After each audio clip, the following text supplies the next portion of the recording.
Good morning students. आज हम class 10 के चैप्टर 2 भारत के संसाधन पर चर्चा करने जा रहे हैं। तो आज हम चर्चा करते हैं सबसे पहले कृषि पर। कृषि क्या है? कृषि एक ऐसी प्रक्रिया है जिसके द्वारा मनुष्य अपने लिए भोजन जो है उपलब्ध करता है। तो कृषि की भारत में क्या उपयोगिता है? जैसा कि हम जानते हैं कि भारत जो है उष्णकटिबंधीय क्षेत्र में स्थित है। यहाँ पर कृषि के क्षेत्र में मतलब बहुत सारी संभावनाएं हैं। तो हम यह कह सकते हैं कि भारत में जो है कृषि सबसे महत्वपूर्ण व्यवसाय के रूप में उभर के आता है। भारत एक कृषि प्रधान देश है जहाँ 2/3 लोग कृषि कार्य से जुड़े हुए हैं। कृषि कार्य से जुड़े हैं। दूसरा हम यह कह सकते हैं कि 70% लोगों की रोजगार का साधन कृषि है।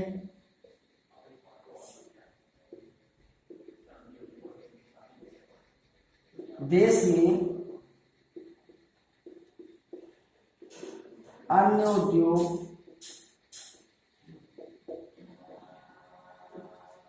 जैसे चीनी, कपड़ा तथा राइस मिल आदि कृषि पर निर्भर है।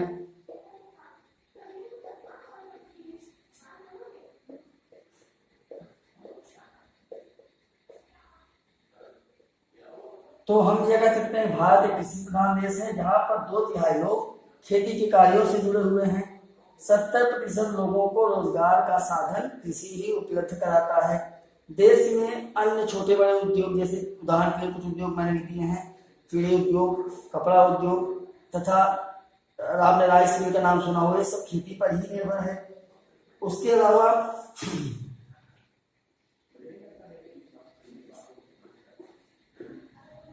भारत में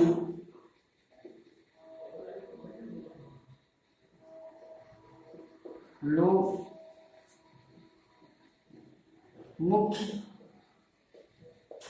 व्यवसाय कृषि पर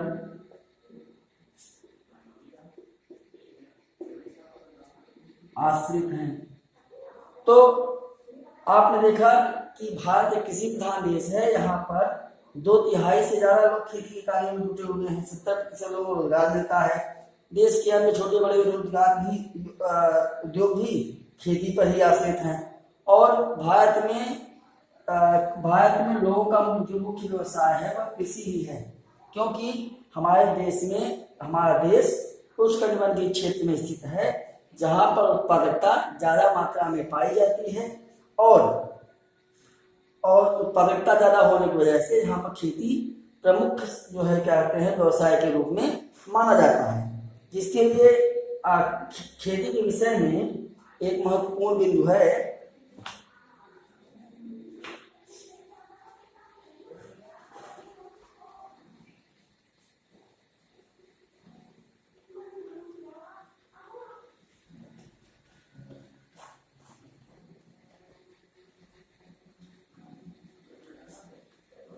कृषि के विषय में महात्मा गांधी ने कहा था।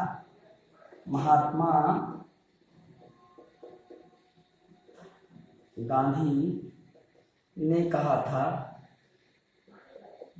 जीवन कृषि पर निर्भर है। जीवन कृषि पर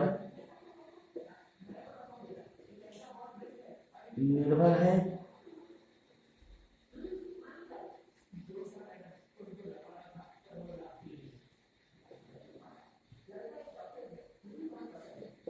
जहाँ कृषि लाभदायक नहीं,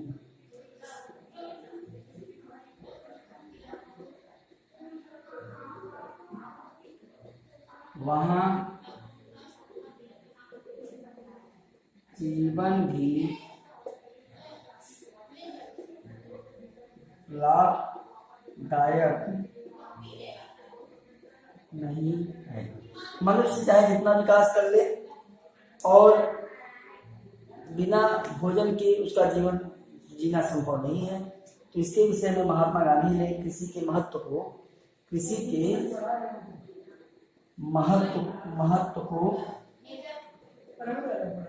वर्णित किया।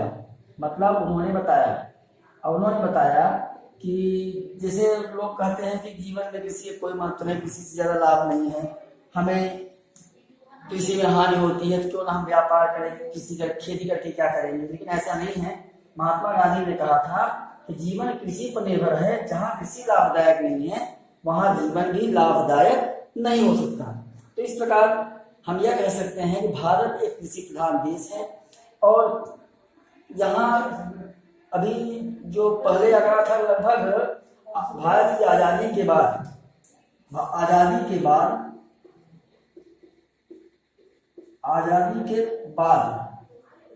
लगभग 58 अर्थात 58% जीडीपी में कृषि का महत्व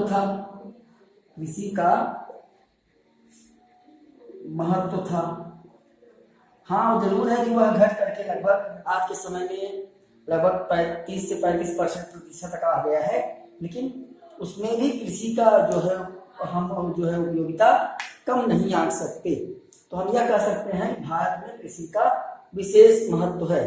ठीक, अब हम अपने नेक्स्ट इस पे चलते हैं। भारत में कितने प्रकार की खेती की जाती है और किस प्रकार की, मतलब क्या कहते हैं, जो खेती के मौसम होते हैं। तो जैसे मैं आपको जानकारी कर बता दूं,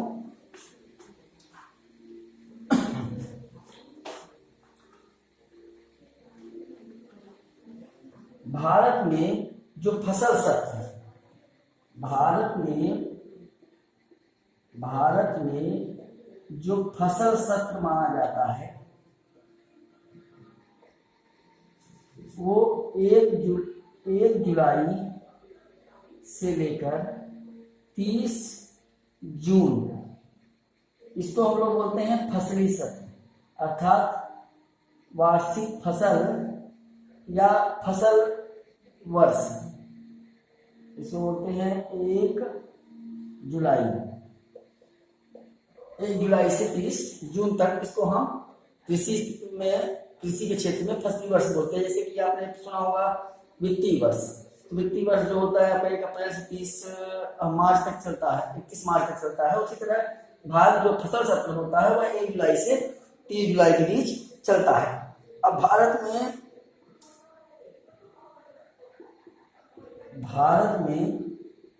फसलों के प्रकार, इस टॉपिक में हम चर्चा करेंगे। अर्थात भारत में जो खेती का कार्य किया जाता है उस खेती के कार्य को करने के लिए खेती किस प्रकार की फसलें उत्पादित की जाती हैं, उनका हम किस प्रकार से वर्गीकरण कर सकते हैं और उनके बुआई का सत्र क्या होता है, इसके विषय में चर्चा करेंगे। और इसके पहले आपका एक क्वेश्चन भी तैयार होता है, भारत में कृषि का क्या महत्व है, या भारत में कृषि की उपयोगिता पर एक टिप्पणी लिखिए।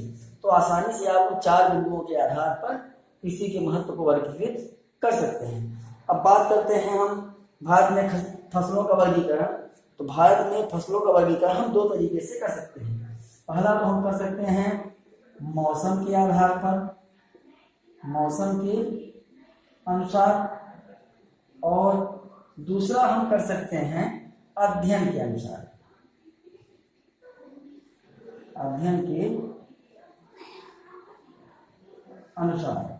अब भारत में मौसम के अनुसार जो है फसलें 3 प्रकार की होती हैं। एक होती है आपकी खरीफ की फसल,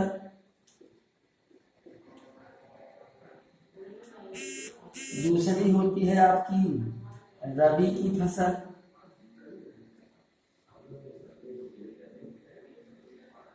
और एक होती है आपकी जायद फसल। आप इसको नोट डाउन करिए, तब तक मैं चेक कर लेता हूँ कि आपका वीडियो चल रहा है कि नहीं।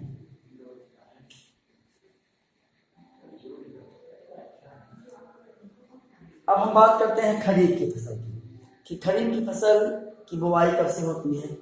तो जो खरीफ की फसल की बुआई होती है वो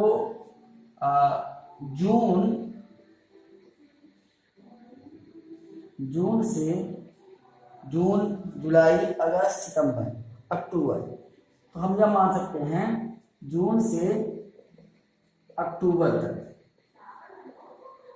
अर्थात जैसे ही बरसात शुरू होती है, बरसात शुरू होने के बाद जिन फसलों की हम बुआई करते हैं उन्हें हम खरीफ की फसल कहते हैं। तो जैसा कि मैंने आपको बताया कि इसकी बुआई कब होती है, जून से लेकर अक्टूबर तक।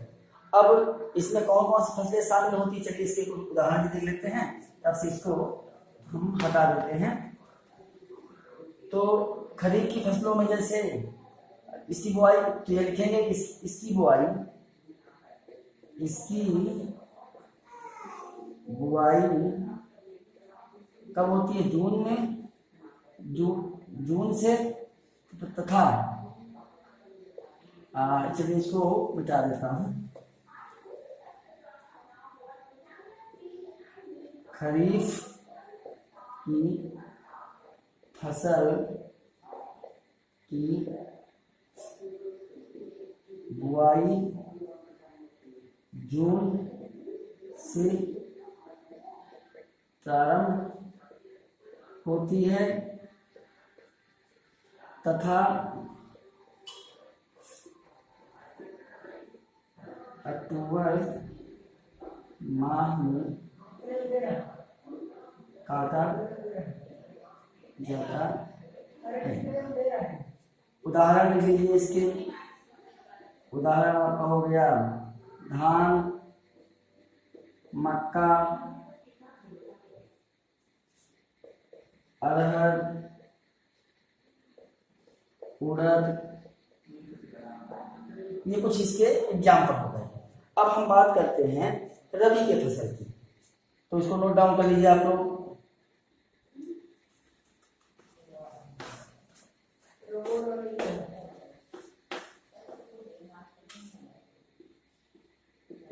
रबी की फसल,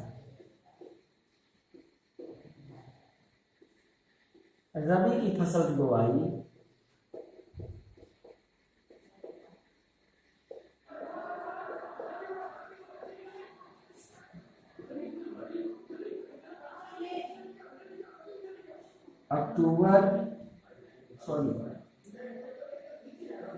नवंबर में होती है,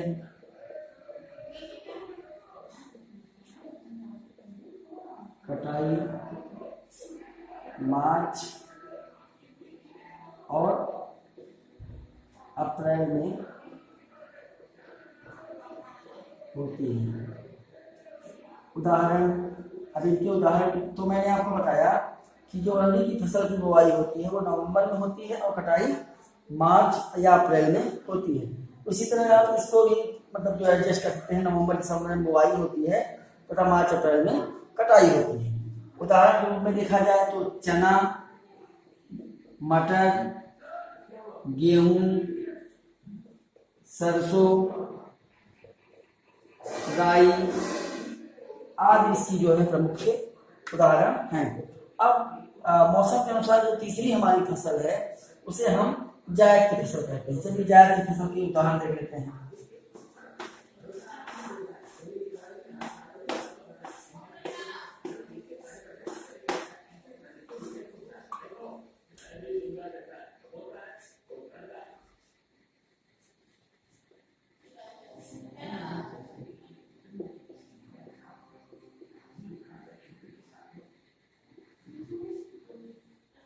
इसमें फल, फूल, सब्जियां तथा बागवानी वाली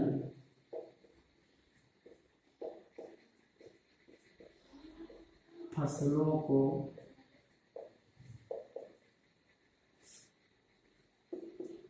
शामिल करते हैं। तो मैंने आपको बताया कि जायद फसलें ऐसे फसलें होती हैं जिसमें फल फूल सब्जियां और बागवानी में जो भी हम चीज़ें अपने यहाँ लगाते हैं और उन्हीं को हम इसमें शामिल करते हैं। जायद फसलों में जैसे क्या कहते हैं, हम जैसे बात करते हैं धनिया, लौकी, भिंडी आदि।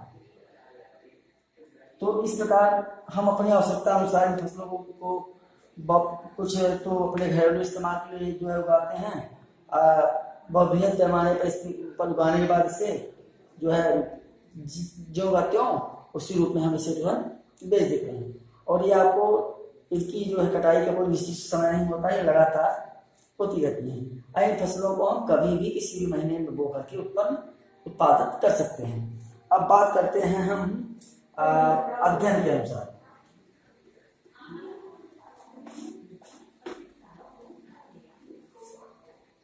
तो हम लोगों ने पढ़ा कि भारत में मौसम के अनुसार 3 प्रकार की फसलें होती हैं।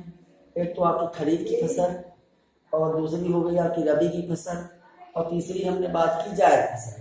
अब अध्ययन के अनुसार अगर हम चर्चा करें, अध्ययन के अनुसार, तो अध्ययन के अनुसार फसलें हमारी 2 प्रकार की होती हैं। चलिए यहाँ लिख लेता हूँ। एक हो गई आपकी खाद्यान्न फसल, और दूसरा हो गया हमारा नकदी फसल। नकदी। अब खाद्यान्न फसल और नकदी फसल में क्या अंतर है? देखिए, कुछ फसलें ऐसी होती हैं जिनको हम बोते हैं, बोने के बाद काटते हैं, और काटने के बाद उनको हम कटाई के बाद उनको साफ करना पड़ता है। उसके बाद तब हम उसे क्या कहते हैं, बाजार में बेच सकते हैं। जैसे आपने नाम सुना होगा चना, गेहूं, धान।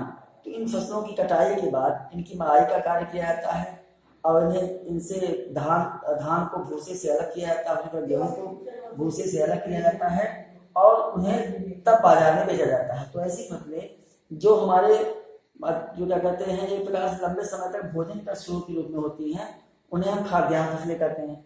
और नकदी फसलें वे फसलें होती हैं जिन्हें हम सीधे काटते हैं और काटने के बाद सीधे बाजार में बेच देते हैं। उन्हें साफ करने की कोई सी प्रकार की कोई आवश्यकता नहीं होती। अब नकदी फसलों में जो आपकी सब्जियां हो गई, जो आपका क्या कहते हैं, कपास हो गया, आपका गन्ना हो गया, चाय हो गया, कहवा हो गया, ये सब फसलें जो होती हैं नकदी फसलों में आती हैं, जिन्हें हमें अधिक जो राशि प्राप्त होती है। तो लिख सकते हैं हम इसमें खाने के रूप में उपयोगी फसलें आती हैं जो भोज्य पदार्थ का कार्य करती हैं। उदाहरण जैसे मैंने आपको बताया गेहूं, चावल, आपका गेहूं चावल हो गया, मटर हो गया, सरसों हो गया आदि। और नकदी फसलें वे फसलें होती हैं जिन्हें हम मतलब जो है सीधे बाजार में बेच देते हैं। इसमें वे फसलें आती हैं जो व्यापारिक दृष्टिकोण में होती हैं। अब मैंने उदाहरण आपको बताया, नकदी फसलों में हम जैसे नकदी फसलें कौन कौन सी हमारी, जैसे कुछ उदाहरण ले लेते हैं हम। उदाहरण जैसे हम मान लेते हैं कपास, गन्ना, चाय, कहवा आदि। इन फसलों को सीधे बेचा जाता है और व्यापारिक स्तर पर इन फसलों का इस्तेमाल किया जाता है और उनसे नए नए प्रोडक्ट भी बनाए जाते हैं।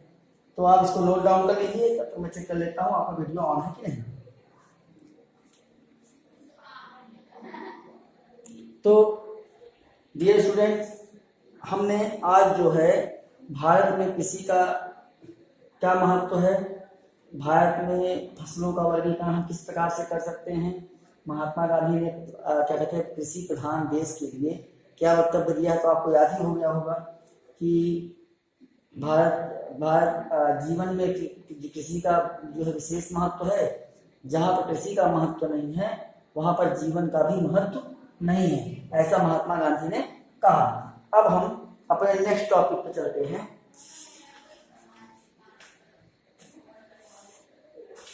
जैसे चलिए हम कुछ चर्चा करते हैं, भारत में किन राज्यों में किन फसलें, कौन सी फसलें ज्यादा मात्रा में पाई जाती हैं।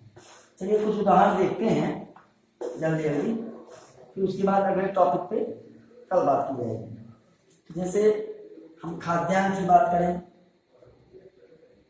खाद्यान्न में सबसे ज्यादा गेहूं कहाँ होता है, तो सबसे ज्यादा गेहूं होता है पंजाब में। हम धान की बात करें, धान कहाँ होती है, सबसे ज्यादा धान होती है छत्तीसगढ़ में। और हम सोयाबीन की बात करें तो सबसे ज्यादा सोयाबीन कहाँ होता है, मध्य प्रदेश में। और अगर हम बात करें जौ की, तो जौ कहाँ होता है, तो उत्तर प्रदेश में। तो इस प्रकार आप अपने से ही सूची याद रख सकते हैं। जैसे हम बात करें सरसों, सरसों सरसों सबसे कहाँ होता है, तो आपका होता है राजस्थान में। जैसे हम बात करें चाय की, तो चाय की खेती सबसे ज्यादा कहाँ होती है, तो आप जानते हैं असम की चाय सबसे ज्यादा प्रसिद्ध है, असम में होता है। जैसे हम बात करें जूट की, जूट कहाँ होता है, तो आपका पश्चिम बंगाल उत्तर होगा। अगर हम बात करें कपास की, कपास की खेती सबसे ज्यादा कहाँ होती है, तो देखिए नंबर 1 पर गुजरात है और उसके बाद है आपका महाराष्ट्र। अब महाराष्ट्र में सबसे ज्यादा कपड़े मिल इसीलिए पाई जाते हैं क्योंकि वहाँ की जलवायु ऐसी है जहाँ पर खेती अच्छी होती है। चलिए आपने मैंने कुछ उदाहरण बताए। अब